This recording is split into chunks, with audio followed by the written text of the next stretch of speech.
I am a professor of church history and doctrine at Brigham Young University in Provo, Utah, where my primary responsibility is to teach the gospel of Jesus Christ in ways that help students develop a resilient faith and lifelong commitment to the Savior and his restored church.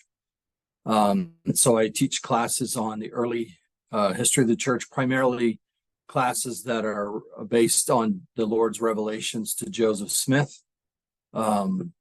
So it's a very, very fun thing to do for work. It's hard work and a privilege, and it's great to be involved with it.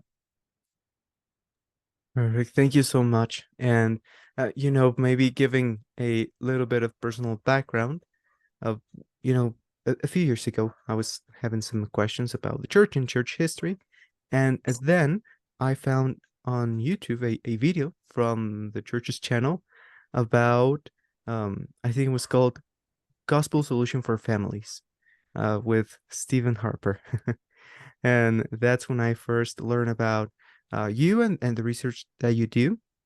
So I wanted to ask you, first of all, what got you started into doing church history? Well, I had a really important experience when I was 14 years old with my father. I got troubled by some things I read about the church. This is way before the internet existed. So it was in a newspaper, actually, but it was my first experience with conflict between what I thought I knew about the church and its history and what the apparent facts were. And it turned out that the article that disrupted me, or the letter in it, was a forgery. It was forged by a man who a year later was murdered a couple of people, and it became clear that he was the forger of this and other documents. So it was a really important lesson for me to become aware of what I've since then learned is a human bias, a heuristic, as it's sometimes called, where what we see is all there is. We think that what we see is all there is. So I read this article and I was introduced to its claims. I assumed it was true. I assumed that because it was true, it had implications that were negative for the truthfulness of the restoration. And none of those things were right. The letter wasn't real. The forger of it was a murderer. It didn't have implications for the claims of church history and the restoration of the Savior's church. So some of the things I thought I knew, I didn't actually know at all. So that experience was really, really important for helping me be both a much more diligent seeker of the truth than I had been before that, and also a much more careful analyst of what I actually knew and how I knew it. I became aware that I was assuming a lot and knowing very little. And so I became much more inclined to be critical, analytical about what do you know and how do you know it. But I didn't dig into church history much at all then. It was after my mission, really, that I returned to BYU to study, and I was very interested at that point in scriptural history, any history, any languages that would help me understand the scriptures better. And I initially thought I would start at the beginning, right? I'd learn the most ancient languages that are associated with the scriptures, and that was really challenging for me. And it was also frustrating because I was on a quest to know, right? What do you know? How do you know it? And I at least got frustrated that in some ways there's so little that you can know with great certainty about the ancient world. The sources are thin, and like, for example, there's a book, it's a really terrific book actually, called Who Wrote the Bible? And you can read that book and still not know who wrote. It's essentially about the first 5 books of the Bible and still not know. So I gravitated toward early Latter-day Saint history because at the same time I was struggling with the ancient texts of the Bible. I was being introduced to the Joseph Smith's Revelation texts. I had a project worked on with the editors of the Journals of William McClellan, where I got to study his journals and also the Revelation texts he wrote as Joseph Smith dictated it, and they were fascinating to me, right? So while I was struggling to even figure out the most basic questions about the Old Testament, here in front of me was a pile of really compelling evidence about the nature of the Lord's revelations to Joseph Smith. So it just grabbed my attention, and it has never left. I've been fascinated by that line of research for ever since, and it's inexhaustible. I'm going to keep studying it for the rest of my life. Oh, I get it, and I've been pretty interested with history myself, so I really appreciate the work that you do, and being there and see the documents, and maybe not understanding 100% what's going on behind the scenes or what happened back then, and we can still have some clues left to us by the documents. And I think that Joseph Smith's first vision is sort of like that, because Joseph, whatever happened there, only he knows. So Right. I think that the documents can take us so far, but I think that we should go as far as we can go with the documents, and I appreciate your research on that. And to get started with the topic, I think that the very first thing that I research about the first vision is different accounts. It wasn't one story, and it wasn't immediately after. So when I decided to do just a little bit more research, I found different things that people used as, maybe proof that it was all fake. And then I found some of your research that maybe showed how that can be taken with a faithful perspective. And that is the historical background in which Joseph grew up in. So could you give us a brief historical background of what was going on in New York when Joseph was growing up? Yeah, you bet. In some ways it is a church that's very influenced by American culture and politics and religion, but it's also the case that from the very beginning it's had global influence as well. And for listeners who've read the first volume of Saints, they'll know that it begins with a volcanic explosion in Indonesia, what's now Indonesia. And that had ripple effects across the globe, especially the Northern Hemisphere.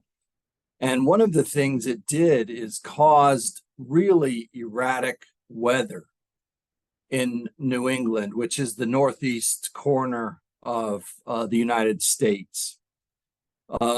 So that's where Joseph Smith's parents had lived. His ancestors had migrated there in the 1600s. To be able to worship as they pleased. It wasn't at that time ideal religious freedom. They weren't eager to give religious freedom to everyone else, but they wanted it for themselves, and they weren't getting it in England where they were from. So they migrated to what was then British North American colonies, and they were Puritans, or they believed in the doctrines and teachings expounded by the French theologian John Calvin, who lived in the 1500s. And Calvin believed that God was absolutely and completely sovereign. And that meant there was nothing in his teachings like what Latter-day Saints would call agency. Human beings didn't really have their own power to act independently of God's will for them. If so, it could signify or suggest that God wasn't in control of every situation. He wasn't all powerful.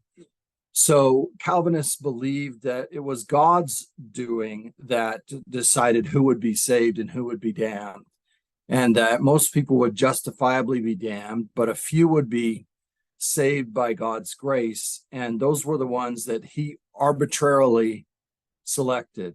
The most famous minister in American history to preach Calvinistic doctrine said that God saved people by his arbitrary sovereign will. And so they also taught that Christ only atoned for the few, relative few of God's children who would be saved. And that if God decided to save you, there was nothing you could do about it. You couldn't resist it. And if he decided to damn you, there was nothing you could do about it, and you couldn't resist it. Now, Americans today would say that's not fair. And Calvinists would say, a good old-fashioned Calvinist would say, you're very absolutely right, it's not fair. If it was fair, the sinless Son of God wouldn't suffer for anyone else, and all of you would go to hell where you deserve to go and be punished there. So it's a different standard and completely different idea of fair and what a just God would do. Now, Joseph Smith is not himself a committed believer in the Calvinist doctrines. His family has migrated away from them, but his mother still has an attachment to churches with Calvinistic backgrounds. And when Joseph Smith says in his history that's in the Pearl of Great Price, I learned for myself that Presbyterianism is not true. One of the things we can understand him to be saying is, I learned for myself that those teachings of John Calvin are not the right way to read the Bible. And that was a big deal for him because America in his time and place, North America, I should be clear about that. The United States was very, very thoroughly influenced by Protestant Christianity. There are not many Catholics where he lives in the 1810s and 20s in the northeastern corner of the United States. But there are a variety of competing versions of Protestant Christianity. And the one that comes to challenge Presbyterianism most is Methodism. The Methodists come from a tradition that challenges Calvinist teaching by saying it's true that we're all fallen and powerless to affect our own salvation. Salvation is only in Christ. But they will say the scriptures are full of passages that show that you can reach out for God's grace. You can yearn for it and seek it, and you'll get a gift of grace that will enable you to lay hold on Christ's salvation. And that doctrine sounds good to Joseph. He likes it a lot. And it's really important to know that in Joseph Smith's time and place, the ministers preach the fallenness of mankind. And you can hear in Joseph's earliest account of his vision, one of the phrases that was very common, especially among the Presbyterian ministers, and that is that They wanted people to become convicted of their sins. They wanted people to come to understand and be fully aware that they were sinners and therefore desperately in need of Christ's redeeming grace. And in the Presbyterianism of the time, there wasn't anything people could do about it. And in the Methodism of the time, there was the clear teaching that you could do something about it. You could seek and receive by your volition a gift from God. And this essentially is the crux of the dilemma for Joseph Smith. The dilemma that takes him into the sacred grove is the familiarity he has with a variety of Protestant versions of Christianity and his inability to decide which one is right. And it's a crisis because he has been convicted of his sins. It's a combination of hearing the sermons and the teachings and coming of age as a teenage boy and being sinful, recognizing his sinfulness, worrying about his sinfulness, and feeling like, try as he might, he's not successful in overcoming his sinfulness by himself. He knows he's a convicted sinner. He knows he needs Jesus Christ. And he worries that maybe the Presbyterians are right because no matter what he does, he can't seem to get a gift of God's grace. And the reading of the Bible and the arrival at James 1 and 5 is his effort to deal with this awful dilemma by trying a different approach. If the Bible says, ask God if you lack wisdom and God will give, then maybe I'll try that. If it's successful, then the Presbyterians are not right. The Methodists are right. Or at least that's what Joseph is thinking at the time.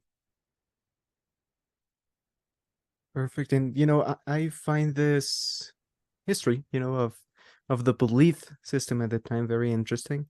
Me Because too. when we don't take that into account, maybe we see the Restoration movie and it's just preachers. But knowing what they preach, I think helps us understand what specifically troubled Joseph. And Yes. I think that once that we know that, it makes more sense for him to have that struggle. And when we look at his family, I think that they were having some issues resolving those conflicts. I believe his father was not religious. His mother was trying to find religion, and this is when this takes place. And Yeah. the history, the earliest like first person account we have is all the way to 1832. That's correct. That's about 12 years after the first vision took place. So with that, there are just a couple of questions that people might have. The first one is, before that, when we read Joseph Smith history, for example, he said that he suffered mock and persecution for having that vision. So some people have a couple of questions. The first one is, what do we know about what historical sources do we have of the first vision before 1832, if any? What a great question. So, first of all, let's notice that there are sometimes we embed assumptions in our question. We assume meaning that the facts don't have their own meaning to them. We assign meaning to them.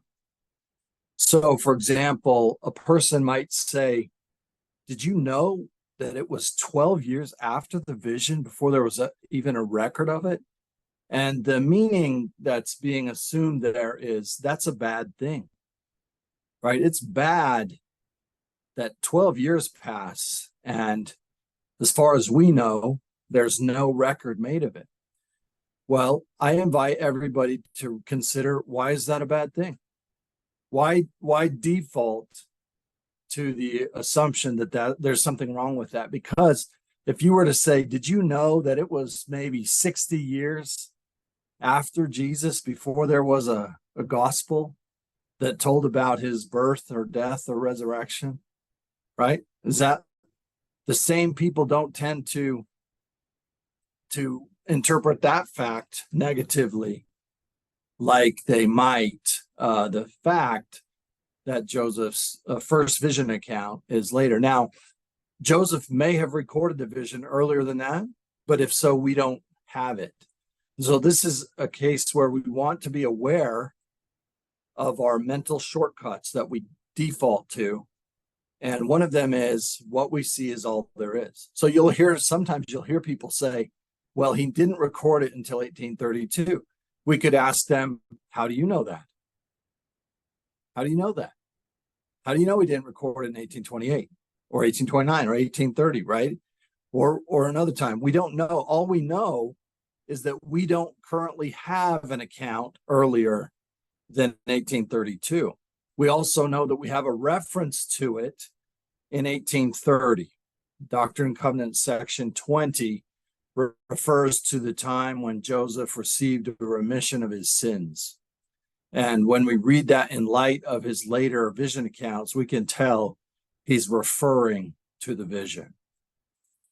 His 1832 account, as you said, is the earliest one we have, and it is such a beautiful document. It's easily accessible today on the church's website and at josephsmithpapers.org. Just beautiful. I hope all of your listeners can find it. It's in the Gospel Library app as well, in the church history part. And I hope they'll study it for themselves and not to just take my word or anyone else's word for it. There are people who will interpret it for you, and they'll say, well, it's an account that's inconsistent with the others because it says Joseph was in his 16th year at the time of the vision. And it also says that only one divine being appeared to him. Well, people should read it and study it for themselves. When they do, they'll notice that it does say in the 16th year of my age, but if they're careful, they'll notice that that's a later edition made by his scribe, Frederick Williams, after the fact. And if you compare all the accounts and study what Joseph says in them about his age at the time, you find, depending on whether you want to trust him or not trust him, either a great deal of consistency or inconsistency, right? All of the accounts that mention his age put it within about a year, right? He's either in his 15th year or his 16th year. All of them that say that are in that window, and none of them is very definite, right? A couple of them say, I was about 14. One of them, the earliest, or not the earliest one, but the one in the Pearl Great Price says, I was in my 15th year or thereabouts. And then that earliest one, 1832, I was in my 16th year. And we don't know what it means. That the fact is that in my 16th year is in the handwriting of Frederick Williams instead of Joseph Smith. What we can say with great confidence is that in the cases when he mentions his age, it's almost always an afterthought. It's not part of the vivid memory. It's not something he remembers as a core of the experience, right? So if a person assumes, well, if you see God and Christ in the woods, you will definitely remember how old you are. We want to ask them, how do you know, right? How do you know that? What sort of evidence do you have for that? Well, obviously, it's not obvious at all. So a person who wants to use the evidence to prove Joseph Smith is inconsistent needs to also consider very carefully the the other way to look at this same evidence, which is it's remarkably consistent. He's remarkably consistent. I wrote a blog post about this. How old was Joseph at the time of his vision?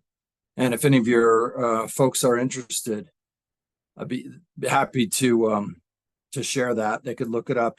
And if you wanted to translate it, that'd be great. That'd be really great.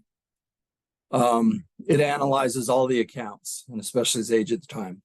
So there's the 1832 account, and it also is criticized because people say it only refers to one divine being. What they mean by that is, the fact of the matter is, it says, Joseph's words, "The Lord opened the heavens upon me, and I saw the Lord." And the interpretation of that fact by critical persons is Joseph only saw the Lord. He only ever said he saw Christ. Then in his later accounts, he said he saw two beings. I believe that that's possible, but I don't think it's by any means the best interpretation of the evidence. The reason for this is because we have 9 accounts total, 4 primary ones from Joseph, 5 others from contemporaries of his who heard him tell the story. In 3 of them, including Joseph's 1835 journal account, he says he saw one divine personage who then introduced another one to him. And so there's nothing in any of the accounts that says I only saw one personage, or I saw 2 personages at exactly the same time. So if we want to be willing to let Joseph explain himself as best he can, explain the vision, he said, defied all description, and also using what he called the narrow prison of paper, pen, and ink, and a crooked, broken, scattered, imperfect language. If we give him a little bit of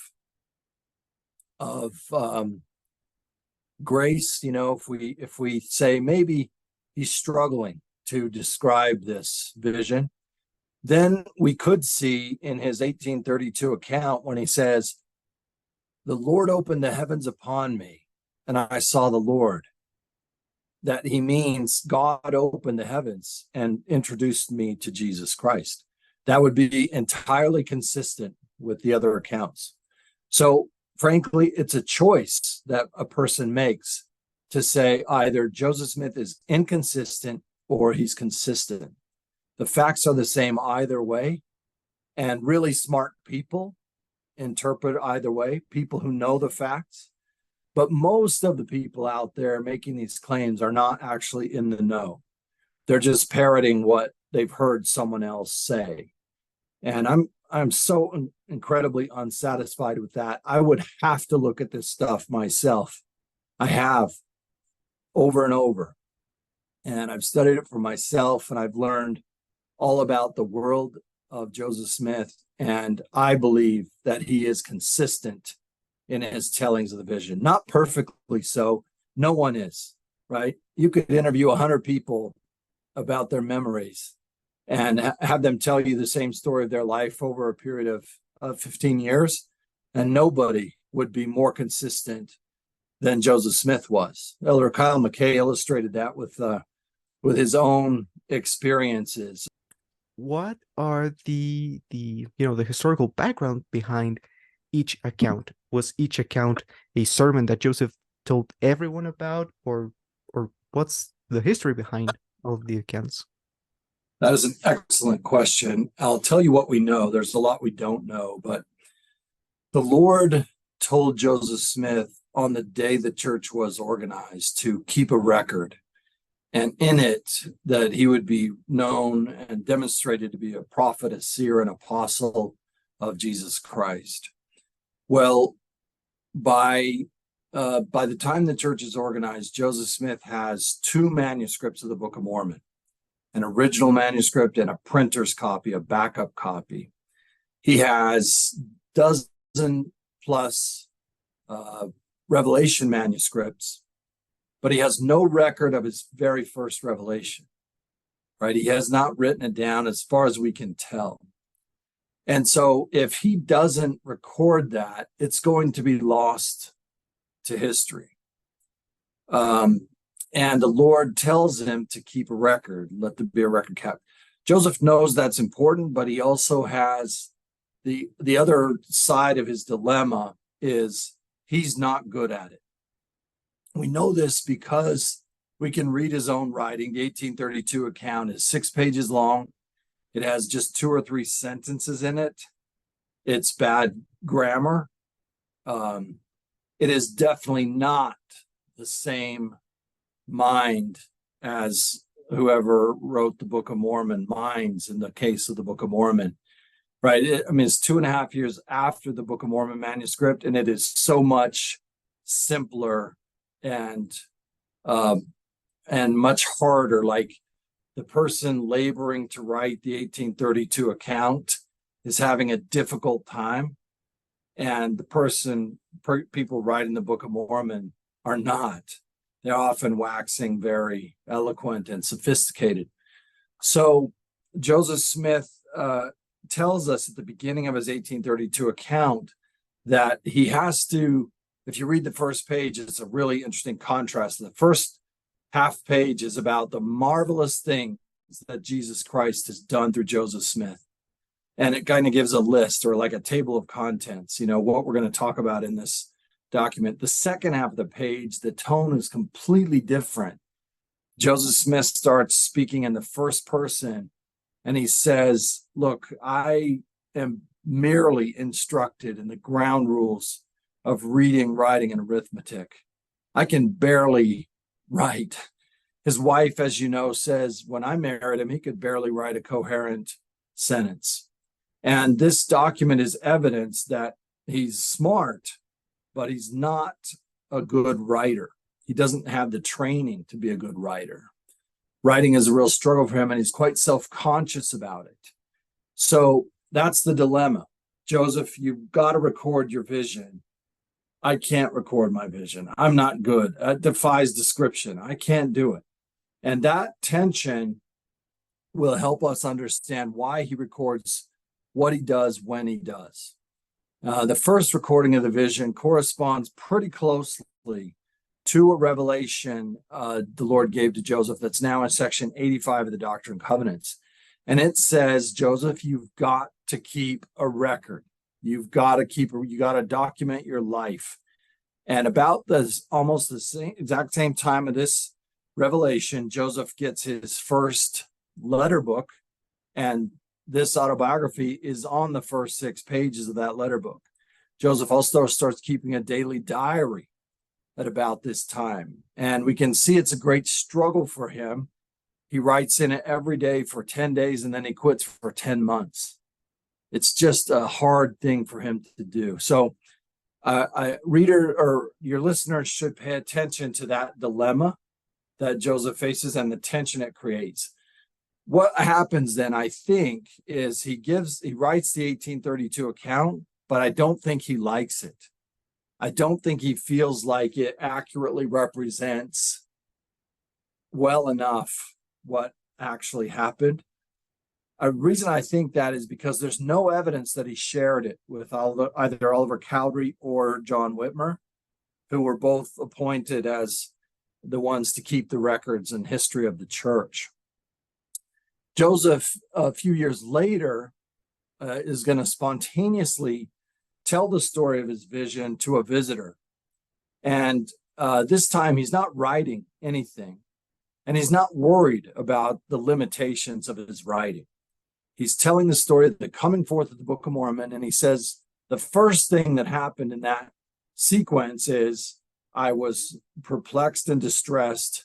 I was worried about my welfare of my eternal soul. I went to the woods, and I had this spectacular vision. I saw 2 personages, or one personage who introduced another, and they filled me with joy unspeakable. And this account is very fast-paced compared to the 1832. It's not burdened with the feeling of struggling to write, right? The scribe is capturing it in writing, not Joseph himself. And so it's a different context. It's a different present in which Joseph is remembering the past. And that means it's going to be the same version of the past, very much shaped by a different present. And that's, all of us are the same way. We would tell the most important stories of our life the same way, and with important variations, depending on what our present circumstances are. That's what Joseph Smith does. The next one is another attempt to write history. So it's a struggle. And you notice again that the first thing Joseph does in the manuscript history, the one excerpted in the Pearl of Great Price, is tell us why he's got to write, right? I have to write because evil people are putting forth false reports about me. And if I don't tell my own story, you're not going to know what actually happened in the grove. So I've got to write, but I'm not very capable of writing, right? He does that same thing where he says, I've got to do this, and I really, really struggle to do this. So self-consciousness and tension in Joseph's writing there. That one gives us our account in the Pearl of Great Price. And it is characterized by a lot of interpretive memory. Interpretive memory is that kind that we can have after time and experience have passed. We can look back on an event and find meaning in it that we couldn't have found the day it happened. So factual memory is the part where Joseph says, I read James 1 and 5. I went to the woods. I made an attempt to pray. I saw two personages. They spoke to me. But there's about 600 words of interpretive memory where he starts to say, I felt like Paul before Agrippa. And he says, I have often thought then and since, right? That's a clue that he's going to give us a big chunk of what it's been like to think about that vision in the 18 years since it took place. And so one of the reasons the accounts differ is that Joseph Smith has different interpretive memory depending on what's going on and what has gone on in his life. The accounts are not just what happened at the time of the vision, they're what the vision has come to mean to Joseph over time. And so it's a thrilling fact that we've got so many, and they span quite a length of time. It's as a historian, it's thrilling to have that much evidence to analyze and study. And as you know, a few years later, he gives us the Wentworth letter, which is at the invitation of a influential journalist who wants Joseph to help him tell the story accurately. You might wonder why the tone of the manuscript history in the Pearl of Great Price and the Wentworth letter are so different, right? A lot of the facts are the same. There's unique facts in both, but then there's quite a different tone. In the earlier one, Joseph mentions persecution a lot. And it sounds like he's frustrated in the writing of it. He is. Comes after the worst year of his life. And he's been persecuted. And when he looks in his life for the beginning of persecution, the meaning he attributes to it is, it's the Methodist minister who started to persecute me just a few days after the vision. That was the beginning. I have just one more question regarding the historical sense of it. And then I'll just have a last couple of questions regarding the impact of the first vision. And the very last question is something that I've heard about a lot. And I just wanted to know your take on it. And it's basically the fact that after Joseph dies, we have Lucy Mack Smith's history about what happened. And yeah, I think that with her history, we get a lot of questions that maybe Joseph wasn't alive to clarify or to expand upon, like his father's dream and things like that. And I think that one of the things that is linked to the first vision is her mom's religious affiliation and how she joined the Presbyterian church. And a simple overview for our listeners about what this is or what happened is that, and correct me if I'm missing anything, that basically Lucy Mack explains in her history that she joined the Presbyterian Church to seek counsel after Alvin died. And Alvin died around 1823, a little after Moroni's first visit to Joseph. And this doesn't seem like a big deal at first, but what people can struggle with is the fact that in Joseph Smith's history, he puts his mom joining the Presbyterian Church in 1820, 3 years before. And that sort of plays a big part on how he tells the story. Even when he comes back from the Grove, he tells his mom that he has learned that the Presbyterian Church is not true, or its teachings aren't true. Yeah. So that's the aha moment. So there seems to be a historical conflict with dates. Like, okay, so if his mom joined in 1823, how could Joseph come to that conclusion 3 years prior? And sometimes people can say that if those things overlap, then the first vision and Moroni's visit overlap and makes it maybe more likely that maybe it didn't happen. So what are your thoughts on that? Well, really smart people, including Ann Taves and others, have reasoned the way you just did. I want you to think very close about your question. It was really, it illustrates this point very well. If you said, first word you said was if Lucy joined the Western Presbyterian Church in Palmyra in 1823, and which is a big if, no one knows, right? Then you call the first vision into question. Well, what if that if is wrong, right? You're not trying to prove it is right. You're just raising the question that's been raised by others. First by Wesley Walters, right? Wesley Walters was a Presbyterian minister who spent his life, his career, working hard to discredit Joseph Smith's vision, because Wesley Walters was a committed Christian, a faithful Presbyterian. And if the first vision is accurate, then Wesley Walters needed a new church, right? He had a very vested interest. And so the fact of the matter is, my friend, no one knows when Lucy and others joined the Western Presbyterian Church. The records don't exist as far as we can tell. Believe me and a lot of other people have looked for them. We know when she left the Western Presbyterian Church years later, but we don't know when she joined. Also, we should not assume, as Walters and others do, that a formal joining of the church is the same thing as attending that church. It's really critical that we don't assume things we don't know. Really critical. So what we know is that Joseph says mom joined the Western Presbyterian Church about 1820. What we also know is that in her memoir, Lucy doesn't say she didn't. She doesn't say when she joined the Western Presbyterian Church, but she links it, she associates it with Alvin's death in 1823. Well, this is a later memoir.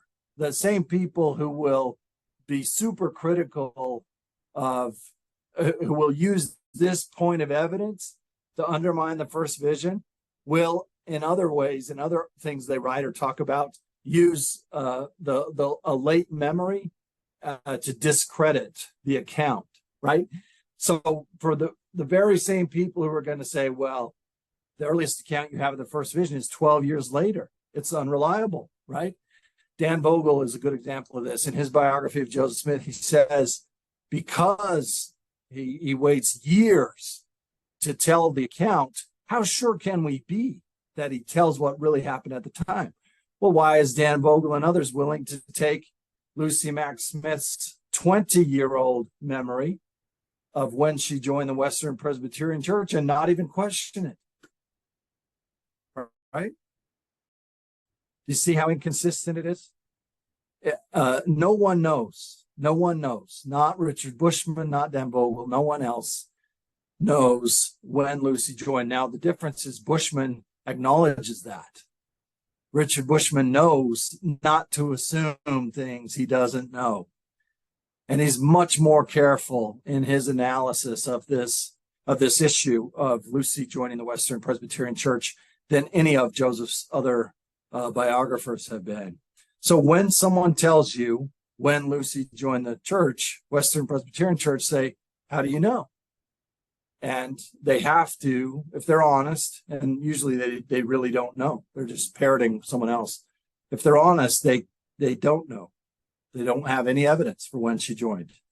Joseph's memory is as likely to be accurate as hers.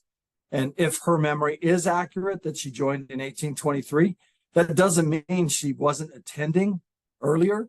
It doesn't mean that she and Joseph didn't have conversations about Presbyterianism earlier. It's also the case that Joseph's memory, where he says, Mom, I've learned for myself that Presbyterianism isn't true, is not part of the original manuscript history.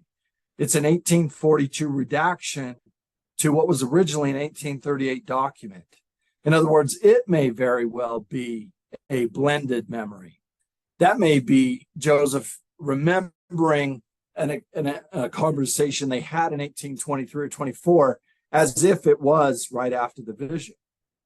And I'm not positive it was. So there are lots of plausible explanations for this that don't impeach Joseph's testimony of his first vision. This very last question, as I mentioned, is linked to what we've been talking about in this past few minutes.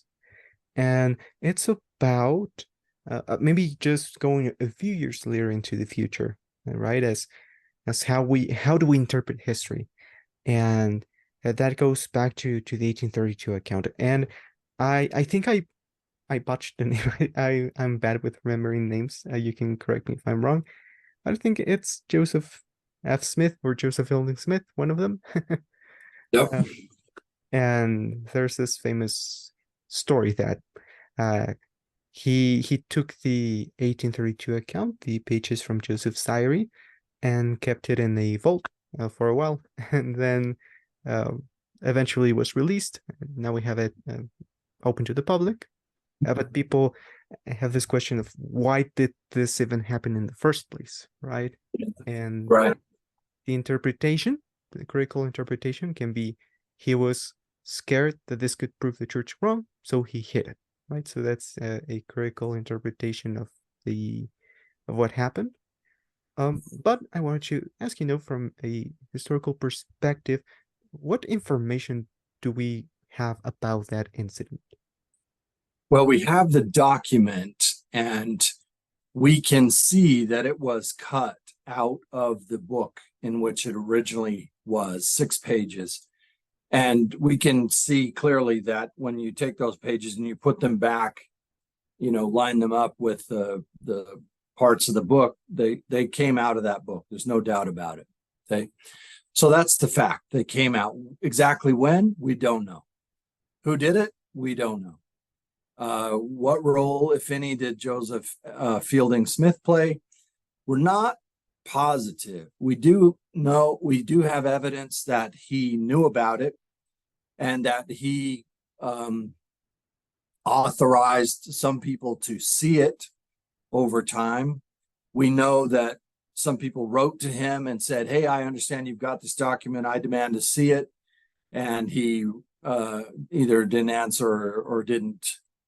He said, look, just if you want to let me know what your question is, I'll try to answer it, but I'm not throwing open the archives to you.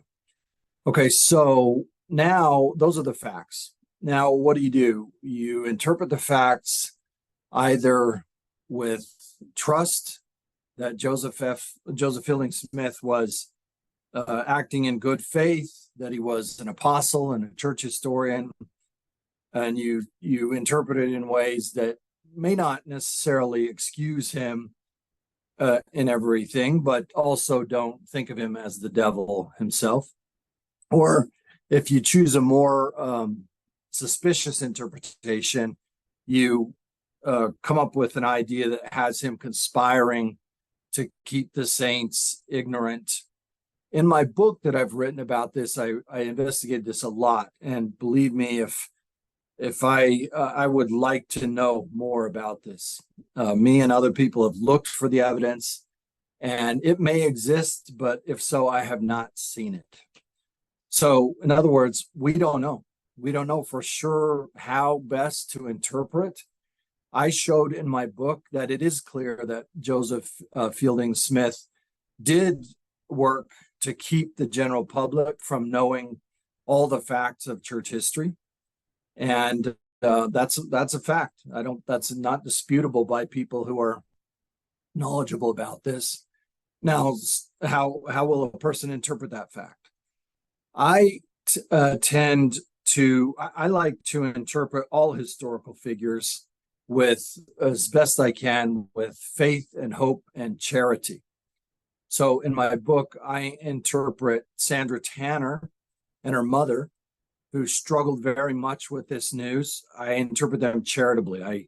I can see from their point of view why it was troubling to them. But I also interpret Joseph Fielding Smith charitably, because he has a story that can make us feel and understand his point of view. His father, Joseph F. Smith, lived well into the 20th century, and he, when he was 5 years old, saw the murdered body of his father, Hiram Smith, killed with his uncle Joseph. He saw the bullet holes in their bodies. He saw a big bullet hole in his father's face, and he watched as no one was ever held accountable for those murders. 5 men were charged, and the jury knew they were guilty, and the jury acquitted them in an act of the whole community saying, we're glad they did it. So Joseph F. Smith brings that visceral trauma with him across the plains and over the mountains, where his mother's badly treated by the captain of the wagon company, and where he is just angry, and he grows up defensive, right? In many ways, the United States government is officially opposed to the church. Joseph F. Smith is persecuted a lot. He has to go into hiding. He has to go into exile. His constitutional rights to freely practice and exercise his religious conscience are robbed from him. And so he has this lifelong defensiveness. And it's actually his safe where some of these documents are kept, as best we know. And that safe comes into the possession of his son, apostle and church historian Joseph Fielding Smith. And it's there, perhaps, that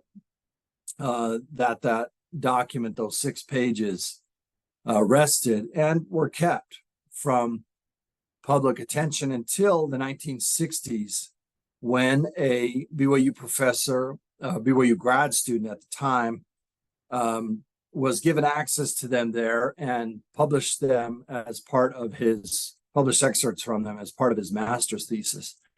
And quickly after that, church historians wanted to know more, learn more, and they were published by Dean Jesse in BYU Studies in 1969, in the spring of 1969. So, it's in some sense a true story that for some years the church worked, or at least some leaders of the church worked, to keep these documents, or at least that 1832 one, out of the mind and attention of the Latter-day Saints. For what motives, we can guess, but we don't have records available that tell us explicitly. But I hope people will be able to understand why that seemed like a good idea, and maybe was a good idea. Before the information age, the church was much more inclined to quarantine information that could be used against it. Now in the information age, you put all that information out. The church has done enormously important work in publishing all of Joseph Smith papers online, and a good many of them in print. And so it's a time of immunizing the saints by introducing them to these documents and sources rather than trying to keep them from the saints. So as a historian, I think that's always a good idea, but I would probably have done what Joseph Fielding Smith did if I were in his shoes at the time, in the circumstances, having the family trauma and the persecuted past that he had. So it's a different time, and we have different attitudes, but there's no reason to think that I wouldn't have shared the same attitudes if I had lived in a different time with different experiences. Now, moving from that and just taking a step back and looking at the first vision as a whole and all the history that enriches the experience, a question that I think it's more church trivia than anything is that we as well nowadays the preach my gospel and the missionary lessons talk about dispensations and prophets and the Church of Christ and how it was restored. And while they tell the story, the first vision, that's maybe the crowning point of the lesson.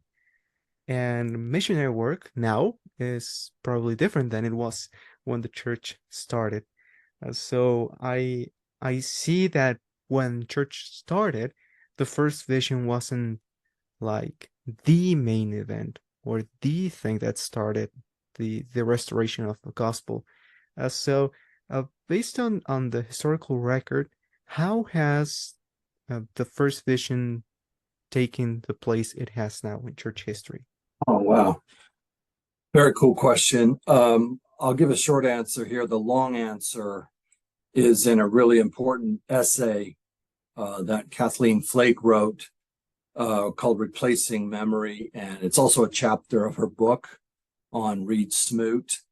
I built on Kathleen's work and some other research I did to show that the first vision becomes the Genesis story of our faith for us over time, that's just exactly what historians would expect.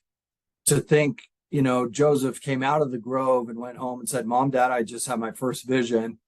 I will now record it because it's going to be the founding narrative of the church that I will be restoring, 10 years from now."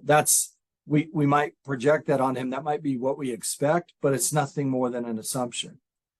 We see the history in the rearview mirror.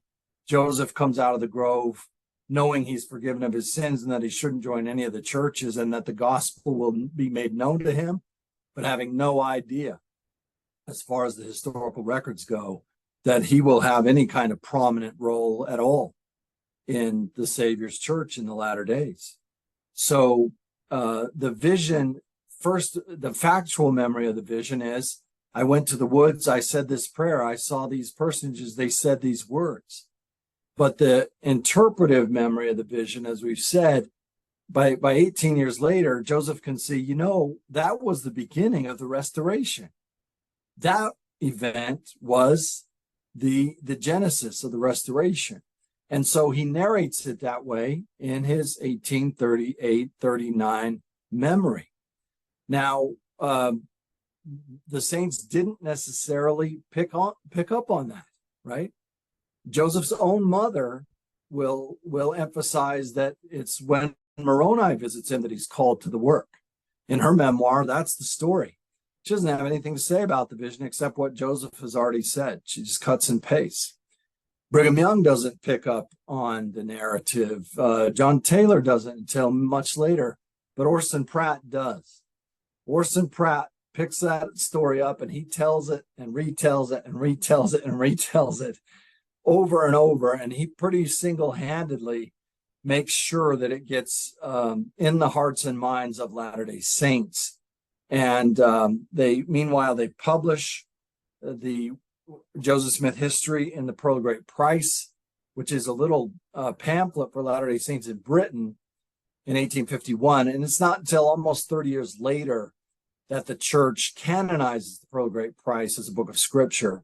And it takes that long. It takes till about 1880 until Brigham Young has started to tell the story that way. He's died in 1877, but now John Taylor is telling the story of the first vision the same way Joseph does in the manuscript history or the Pearl of Great Price.